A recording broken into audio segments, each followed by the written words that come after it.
yang masih berdiri, bendera makin tinggi, berkibar tiap pagi dimakan matahari. Merah makin memudar, yang bunglon merasa benar, putih makin menguning, yang pintar masih berpaling.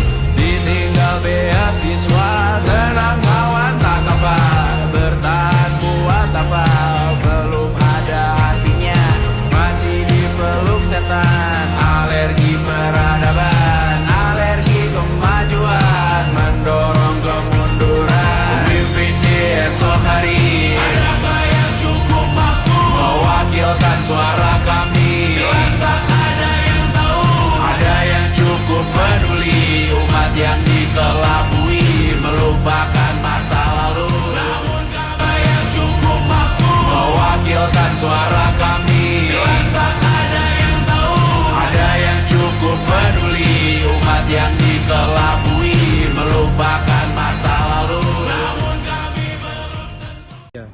Nah, dari video tadi adalah salah satu yang melanggar hukum, yaitu memberi dosen uang untuk mendapatkan nilai yang tinggi. Sebelum kita masuk materi, terlebih dahulu kita mempelajari apa itu yang dimaksud dengan hukum.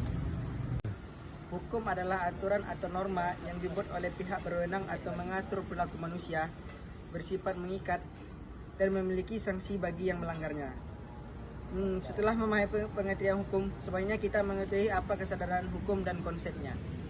Konsep hukum adalah pemahaman tentang hukum sebagai aturan yang mengikat untuk mengatur perilaku manusia dalam masyarakat. Kesadaran hukum adalah kesadaran atau sikap taat masyarakat terhadap hukum untuk mengatur dan melindungi kehidupan masyarakat. Tujuannya adanya hukum pada dasarnya adalah untuk menciptakan keteraturan dan keadilan dalam kehidupan masyarakat. Tujuan hukum meliputi 1. Mengatur kehidupan masyarakat. 2. Menciptakan keadilan. 3. Memberikan kepastian hukum. 4. Melindungi hak dan kewajiban. 5. Mencegah dan menyelesaikan konflik. 6. Mewujudkan kesejahteraan dan ketertiban. 3. Nah, sekarang mari kita mengetahui apa saja menjadi sumber hukum di Indonesia.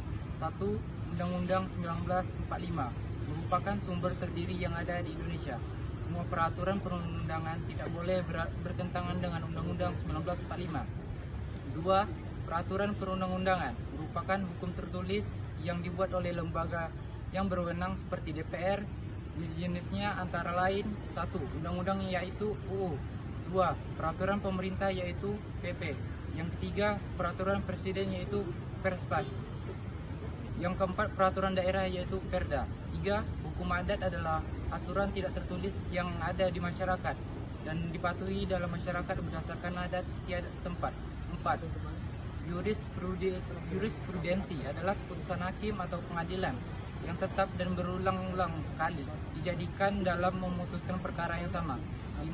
Trakta adalah perjanjian tertulis yang dibuat oleh dua negara atau lebih dan diatur oleh hukum internasional. 3. Halo teman-teman, setelah kalian mengetahui apa itu konsep hukum, pengertian hukum, dan kesadaran hukum, sekarang kita akan membahas tentang tujuan hukum. Teman-teman tahu nggak sih apa itu tujuan hukum? Tujuan hukum adalah untuk menciptakan ketertiban dan keadilan dalam masyarakat yang dicapai melalui penciptaan kepastian hukum dan kemanfaatan bagi setiap individu.